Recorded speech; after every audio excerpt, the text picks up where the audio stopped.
Goeiemôre, baie welkom by ons Vadersdagdiens namens die Kerkraad. Baie dankie aan al ons paas vir al julle harde werk en opofferinge, hoe julle die belange van julle gesinne op die hart dra. Bid dat die Here vir julle in hierdie jaar wat voorlê sal seën in al julle verantwoordelikhede. Ek vertrou jy het 'n voorspoedige week agter die rug. As dit nie die geval was nie, dan is jy ten minste op die regte plek om die volgende een reg te begin. Praat gerus as ons kan help. Ons help graag. Hemelse Vader, dankie Here dat ons hier is gesond, so op Vadersdag geseënd, wat U elke dag in en dag in vir ons vaders gee. U gee vir hulle alles wat dit nodig het, om te sorg vir hulle gesinne, verantwoordelike pa te wees, om hulle gesinne te lei, voorbeeld te wees, die jarelange taak saam met ons maas, om kinders reg te maak, voor te berei vir die lewe wat vir hulle wag na die ouerhuis. Ons bid dit die vanoggend vir ons hier saam sal sien, ook al ons paas. Ons bid dit in Jesus se naam. Amen. Broers en susters, ons vind die samevatting van die wet in 1 Johannes 4 vers 7 tot 11. 1 Johannes 4 vers 7 tot 11. Geliefdes, laat ons mekaar lief hê, want die liefde is uit God, en elkeen wat lief het, is uit God gebore en ken God. Hy wat nie lief het nie, het God nie geken nie, want God is liefde. Hierin is die liefde van God tot ons geopenbaar, dat God sy enige gebore seun in die wêreld gestuur het, sodat ons deur hom kan lewe. Hierin is die liefde, nie dat ons God liefgehad het nie, maar dat hy ons liefgehad het, en sy seun gestuur het, as versoening vir ons sondes. Geliefdes, as God ons so lief gehad het, behoort ons ook mekaar lief te hê. Broers en susters, ek dink dit is gepas om so op die Vaderdag te besin oor wat ons kan leer van die Bybelse paas. En daar is 'n hele paar modelpaas wat ons vir u kan voorhou.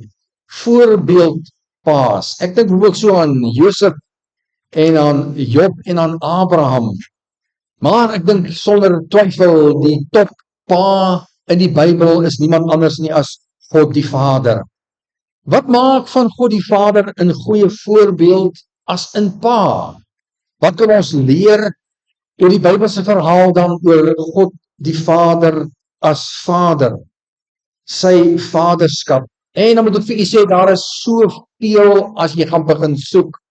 Dit is onmoontlik om alles in 'n erediens in te sluit. Ek wonder selfs of ek dit gaan regkry om in 2 eredienste vir u alles te vertel oor God die Vader. So ons gaan vanoggend stil staan by net 'n paar eienskappe van God die Vader se vaderskap. En ons gaan dan eerstens 'n draai maak by die Matteus Evangelie. Matteus 3 vers 16 en 17. En nadat Jesus gedoop was, het hy dadelik uit die water geklim en met eens gaan die hemele vir hom oop en hy sien die Gees van God soos 'n duif neerdal en op hom kom. En toe kom daar 'n stem uit die hemel wat sê, dit is my geliefde seun in wie ek in welbehae het. Interessant, dis die eerste wat ons lees van God die Vader oor Jesus in die Nuwe Testament. 'n pragtige getuienis wat vir ons baie meer vertel oor wie Jesus tot op daai stadium was. Op daai stadium het hy nog nie 'n enkele wonderwerk gedoen en nie 'n enkele preek gelewer nie. Dis waar hy ingelui is, op daardie oomblik in die Jordaanrivier waar hy gedoop is, en die Heilige Gees op hom gekom het, en daarmee die krag van God, waarmee al die wonderwerke plaasgevind het. Niks van die wonderwerke, broers en susters, was deur Jesus gedoen nie. Dit alles was gedoen deur die krag van die Gees. En interessant, ons lees in die Johannes Evangelie, sê Jesus, alles wat hy gedoen het, het hy eers gedoen nadat hy die Vader gesien het, die Vader doen dit. So in sy kop het die Vader die hele tyd vir Jesus gewys, maak so. En dan het Jesus die wonderwerk so gedoen, deur die krag van die Heilige Gees af. Dieselfde met wat Jesus verkondig het, alles wat hy gepreek en gesê het, het hy eers die Vader hoor vir hom sê dit. 'n absolute ongelooflike, ongeëwenaarde voorbeeld van pa en seun se eenheid. Ons kry eenvoudig net nie so iets op die aarde nie. Baie interessant, en dit maak vir ons soveel oop oor God as Vader. Kom ons kyk na 2 van God die Vader se eienskappe wat in hierdie vers na vore kom. Ons kry eerstens, dit is my geliefde seun. God die Vader verklaar sy liefde vir Jesus. En die res van die Bybel word deurgetrek na al wat 'n Christen is. God die Vader se liefde vir ons. Die eerste, die belangrikste ding wat ons kan en moet onthou van God die Vader, hy is liefdevol. Hy is liefde. Dis God die Vader se liefde wat vir Jesus miljoene jare miskien voor Jesus aarde toe gekom het die Vader besluit, ek gaan vir Jesus stuur om vir die mensdom te kom sterf. Die liefde van die Vader vir die mensdom nog voordat hy 'n enkele mens geskaap het. God die Vader se liefde. En die tweede eienskap wat ons hier kry, ek het in hom 'n welbehae, is die 53 vertaling. Die 20 vertaling is ek nie gelukkig oor daardie verse vertaling nie, broer en suster. In die Grieks beteken dit dat God die Vader 'n hoë ding gehad het van Jesus. Goed gedink het van hom. Baie goed gedink het van hom. Die Engelse vertaal deur die bank hierdie woord met dat die Vader verheug was oor Jesus. Hy was bly oor hom. En dis dieselfde vertaling as die 53 wat ons gelees het. God het in welbehae. Ek is welbehaaglik. Behaaglik, ek is gelukkig.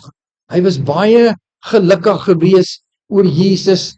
En Jesus het op daardie stadium nog nie 'n enkele wonderwerk en 'n enkele preek gelewer nie.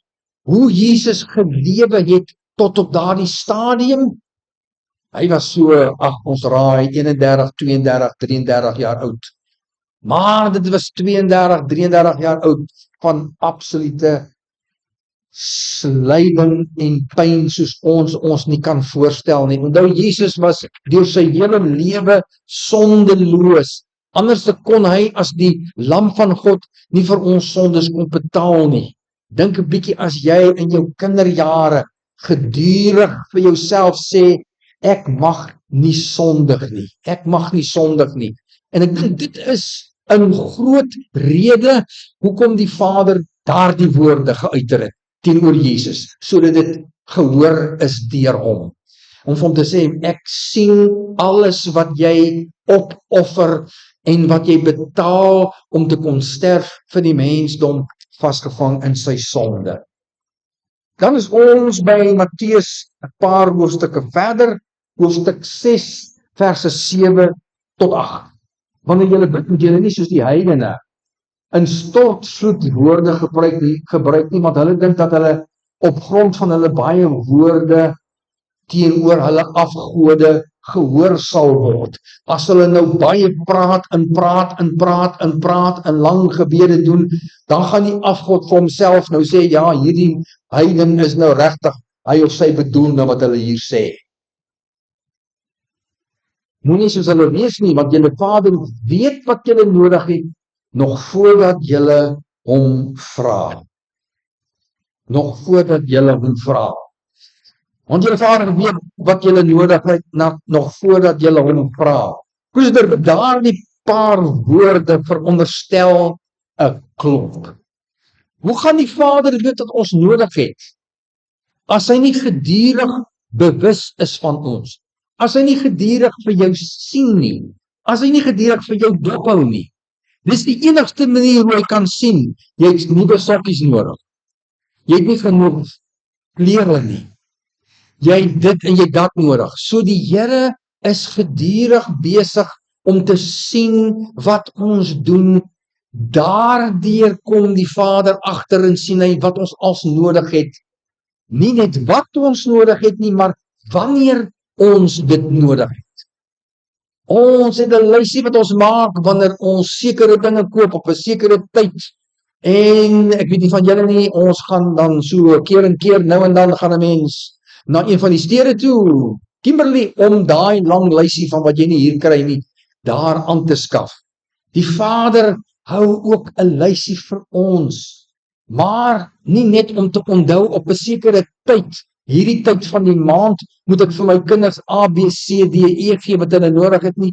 Elke dag, as ek wakker word, het die Here al reeds vir my deur my nagrus, deur my gesondheid, het hy vir my elke dag gegee die energie vir daardie dag. Dit is hoe die Vader vir ons help en vir ons paas om hulle verantwoordelikheid na te kom. Hy gee vir ons alles wat ons is. Daarom kan ons paas hulle verantwoordelikheid teenoor hulle gesinne nakom. In die eerste instansie, omdat God as hemelse Vader hulle pa is en vir hulle sorg met dit wat hulle nodig het om weer te gee vir hulle gesinne. Daarom sê ons, die appeltjie val nie ver van die boom af nie. So leer paas en maas ook met al die jare waar kinders in die huis is om hulle voor te berei vir die lewe, om hulle voor te berei om te doen wat reg is. Om soos Jesus en God die Vader ook te sê, my pa het my gewys hoe om dit te doen. My pa en ma het my geleer hoe om dat te doen. En soos God die Vader vir ons sorg en vir ons help en weet wat ons nodig het, kan ons dit ook doen vir ons kinders as paas en maas. 2 Korintiërs 1 vers 3. Ekskuus, ek het my volgorde de mekaar vriend. Ons gaan net gou terug hier, ja, weer terug. Goed, ons is eers by Johannes 5 vers 19, ek lees. Hierop het Jesus vir hulle gesê, amen, amen, ek sê vir julle, die seun kan niks in sy eie doen nie, behalwe wat hy die Vader sien, behalwe wat hy sien die Vader doen, want wat die Vader ook al doen, doen die seun net so. Ek het in my gretigheid dit vooruitgeloop.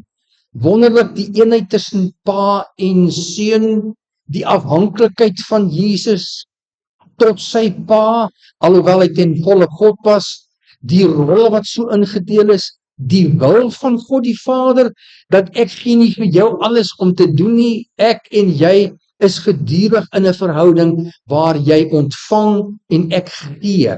Ek deel uit en jy gee. Wat die Vader ook al doen, doen die Seun net so. Betrokkenheid, verantwoordelikheid wat die Vader op homself plaas om te gee gedurig, die verantwoordelikheid dan wat God die Vader vir ons paas leer en maas en paas om so ook vir ons kinders te sê, doen wat ek doen soos ek dit doen. Doen wat ek sê soos ek dit sê, sodat hulle op die ou end 'n kind gevorm het om suksesvol soos hulle vir die lewe daar te wees. 2 Korintiërs 1 vers 3. Die Vader van ontferminge en die God van alle vertroosting. Geseënd is die God en Vader van ons Here Jesus Christus, die Vader van ontferminge en die God van alle vertroosting. Hier sien ons 'n ander kant van God die Vader, broer en suster. Ons leer God ken as genadig. En baie van die Bybelverse oor God die Vader beklemtoon en herhaal dit oor en oor en oor. Ek dink wat die meeste herhaal word in die Bybel van God as Vader is sy liefde en sy genade, want daaruit is die bron, dit is die oorsaak, dis die rede vir alles wat die Vader gedoen het deur Jesus en bly doen in die lewe van elke Christen. Hy kan nie teenoor my genadig wees as hy my nie ken nie. Hy kan my nie ontferm, vertroos, as hy nie weet wanneer ek dit nodig het nie. Weereens, soos 'n goue draad, deur alles wat God die Vader doen in die Bybel, my broer en suster, sien ons sy teenwoordigheid. Die Here se liefde is 'n teenwoordige liefde. God die Vader se liefde is in elke dag liefde. God die Vader se liefde is in elke oomblik liefde. Ek kan elke oomblik van die dag, kan ek verseker wees van God die Vader se liefde. Hy hoef dit nie te sê nie. Die Heilige Gees verseker ons daarvan. Die Heilige Gees gee vir my daardie besef sodat ek in my probleem oomblikke kan uitreik na God en sê, Here, U weet wat aangaan. U weet waarheen ek moet gaan. U weet waar ek nodig het. U weet wat vir my moeilik is. U weet waarmee ek sukkel. Dis die Here se liefde wat jou uitnooi. Dis die Here se liefde wat altyd daar is. En dan vertroos hy die ander kleur, die ander sy, die ander kant van God se liefde. Vertroosting en ontferming. Net soos in pa en ma, die Vader is vir ons weer eens 'n voorbeeld van sy versorging en van sy liefde. Psalm 68 vers 6. Vader vir die vaderloses, regter vir weduwees, is God in sy heilige woonplek. Nog in kant van die Here, my broers en susters, wat ons min mee te doen het. Ons is nie weduwees nie, en ons is nie vaderloos nie. Daarom kan ons dink aan hulle wat nie in dieselfde bootjie as ons is nie. Hulle wat die Here meer nodig het.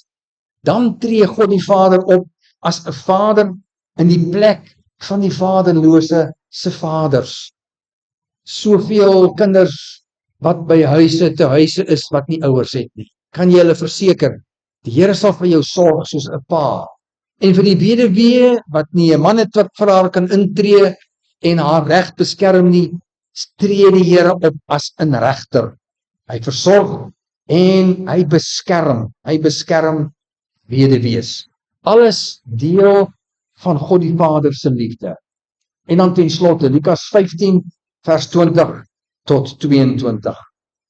En hy het opgestaan en na sy vader gegaan. Die verhaal van die verlore seun. En toe hy nog ver was, het sy vader hom gesien en innig jammer vir hom gevoel en gehardloop en hom omhels en hartlik gesoen. En die seun sê vir hom, Vader, ek het gesondig teen die hemel en voor U. En ek is nie meer werd om U seun genoem te word nie. Maar die vader sê vir sy diensknegte, bring die beste kleed en trek hom dit aan en gee 'n ring vir sy hand en skoene vir sy voete. En toe hy nog ver was, het sy vader hom gesien. Nou, hoe sou die vader hierdie verlore seun van ver af opgemerk het, as hy nie op die uitkyk was vir hom nie?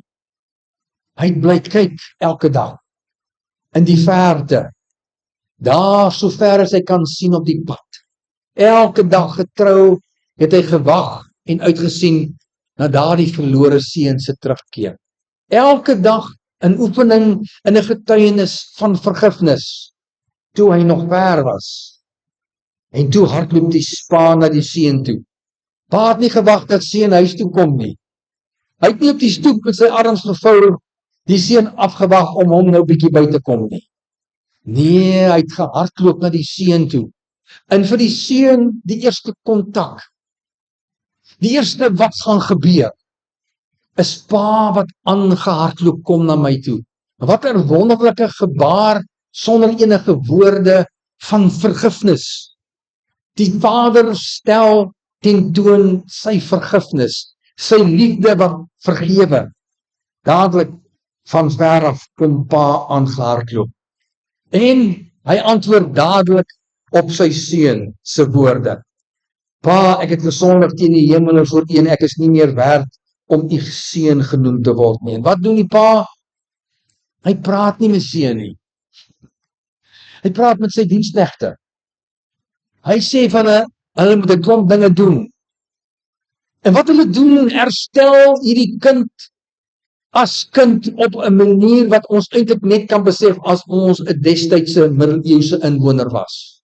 3 dinge, sê hy vir die diensknegte. Bring vir hom 'n kleed aan. Het hy dan nie klere aan nie? Nee, broeder, dit was 'n jas of 'n mantel wat omgesit is. En daardie jas of mantel, as jy dit gedra het dit in status oorgedra. As jy gesien word met daai mantel, dan het jy status, belangrikheid. Wat se status? En 'n ring, die ring wat gegee word, en ringe in daai tyd simboliseer gesag. Die persoon wat hierdie ring dra, het 'n sekere gesag oor diensknegte, gesag oor 'n area, gesag miskien oor 'n gesin, wie weet, maar die ring vertel vir almal wat dit gesien het, hierdie persoon het gesag in sekere posisie. En dan die skoene, wat vir hy seun sê, ek kan loop en ek is herstel as seun.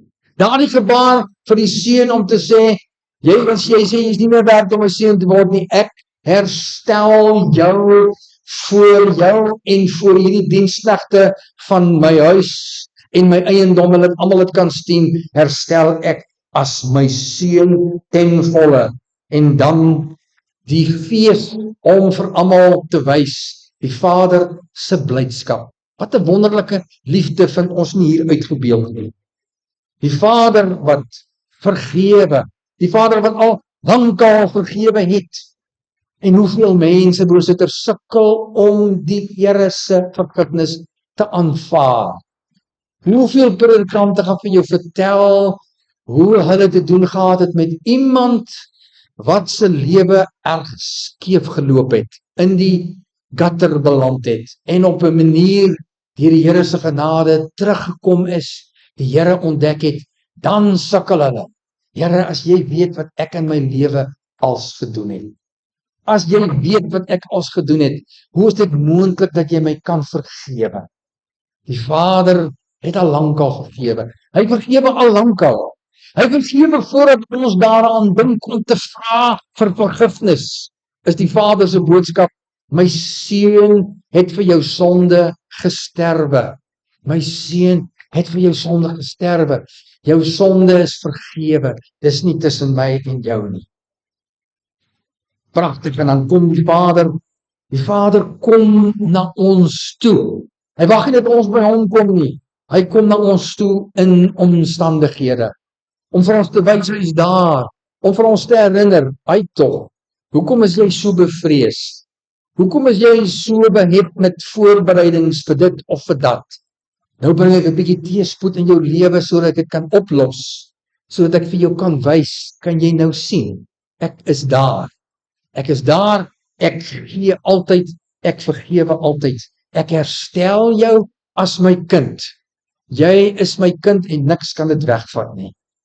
So roep die Here ook dan vir ons paas op om te vergewe, om julle kinders te vergewe, om dit wat hulle doen wat nie reg is nie, te vergewe, omdat die Vader, Jesus en die Heilige Gees te kyk vir hulp om te vergewe. Daar is soveel dinge wat families uitmekaar uitskeur. Soveel dinge wat onmin bring vir jare tussen paas en 'n seun of 'n dogter. Vervreemding van baie jare. Praat jy met daai kinders, dan sal vir jou sê, ek het jare laas met pa of ma gepraat. Dat julle as paas, as ouers, vir hulle kan sê, ek kyk uit vir jou. Ek kyk elke dag vooruit na jou, ek mis jou, en ek kom na jou toe. Deur die Here se hulp, dat ons as ouers uitreik na ons kinders toe, soos daardie pa na sy verlore seun toe gehardloop het, dat ons deur die krag van die Here, die een kan wees wat soontoe na hulle gaan, want dis soos die Here na ons toe kom, in alle omstandighede, elke dag. Amen. Hemelse Vader, dankie vir ons paas. Dankie dat U vir ons paas elke dag gee, Here. Nie net die energie, die volharding, die opoffering, die harde werk, wanneer dit moeilik is nie, maar ook om dit wat hulle gesinne nodig het, wat nie met rande en sente gekoop kan word nie, om dit te gee. Die liefde, die geduld, die vergifnis, die lyding, alles wat dit verg. Alles wat vir ons paas die lewe moeilik maak, alles wat vir ons paas die energie vir hulle wegneem. U is daar om elke dag te gee, sodat ons kan gee. Dankie daarvoor in Jesus se naam. Amen.